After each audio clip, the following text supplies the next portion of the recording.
Halo teman-teman, perkenalkan nama saya Nisel Trista Harita dengan NIM 22040720. Saya dari Program Studi Teknik Lingkungan Fakultas Teknik Universitas Sumatera Utara. Saya tinggal di Medan, tepatnya Medan Belawan. Saya berumur 19 tahun, hobi saya bernyanyi dan bermain musik, dan saya adalah anak ketiga dari 4 bersaudara. Selanjutnya saya akan menjelaskan tentang peluang kerja dari jurusan teknik lingkungan serta pemanfaatan teknologi informasi di dunia kerja jurusan teknik lingkungan. Peluang kerja dan pemanfaatan teknologi informasi di dunia kerja jurusan teknik lingkungan. Teknik lingkungan atau Environmental Engineering adalah jurusan yang mempelajari lingkungan dan permasalahannya, serta mencari solusi untuk masalah yang ada atau memikirkan pencegahan untuk masalah yang bakal dihadapi di masa depan.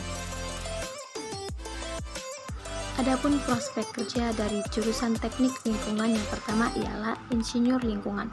Profesi ini berhubungan dengan penggunaan berbagai disiplin ilmu terutama dalam bidang teknik untuk perekayasaan solusi masalah dalam bidang lingkungan hidup. Yang kedua yaitu konsultan lingkungan. Pekerjaan ini adalah bidang kerja teknik lingkungan yang paling umum ditemukan.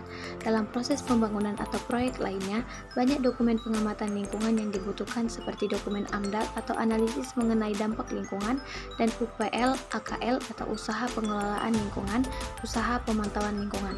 Dan yang ketiga, Environmental Health and Safety Director. Jenjang karir untuk menjadi Environmental Health and Safety Director terbuka untuk lulusan teknik lingkungan dan umumnya dimulai dari profesi sebagai petugas EHS dalam suatu perusahaan dan paling mudah ditemukan dalam perusahaan dengan pabrik. Seorang petugas EHS bertugas untuk memastikan bahwa berbagai komponen dalam suatu perusahaan memenuhi berbagai jenis regulasi yang ditentukan baik oleh pemerintah lokal atau standar industri masing-masing. 4. Teknisi konservasi lingkungan.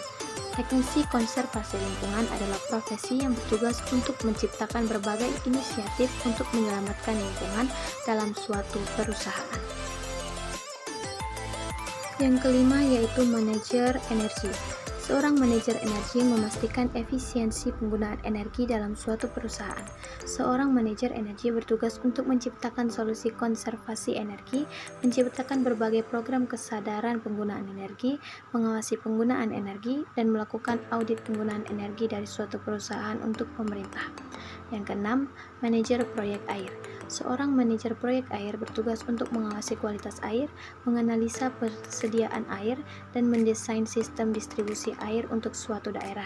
Seorang manajer proyek air juga bertugas untuk menyusun berbagai jenis dokumen yang dibutuhkan dalam proses pembangunan proyek air seperti pembangunan dam, selokan, dan penyaluran air bersih. Yang ketujuh, peneliti lingkungan. Peneliti lingkungan adalah profesi di mana seorang lulusan teknik lingkungan bertugas untuk meneliti lingkungan hidup dalam suatu daerah dan menggunakan hasil riset tersebut dalam membantu pihak pemerintah untuk membuat keputusan dan regulasi dalam industri, membantu pihak industri untuk mengurangi limbah dan membersihkan lingkungan hidup. Pemanfaatan teknologi informasi di dunia kerja teknik lingkungan terdiri dari 1. Penggunaan software pemodelan lingkungan seperti ArcGIS dan AutoCAD. 2. Penggunaan sistem informasi geografis atau GIS. 3. Penggunaan teknologi sensor. 4. Penggunaan sistem manajemen lingkungan atau SML. Dan yang kelima yaitu penggunaan monitoring lingkungan. Sekian dari penjelasan saya. Apabila ada kesalahan kata saya mohon maaf dan terima kasih.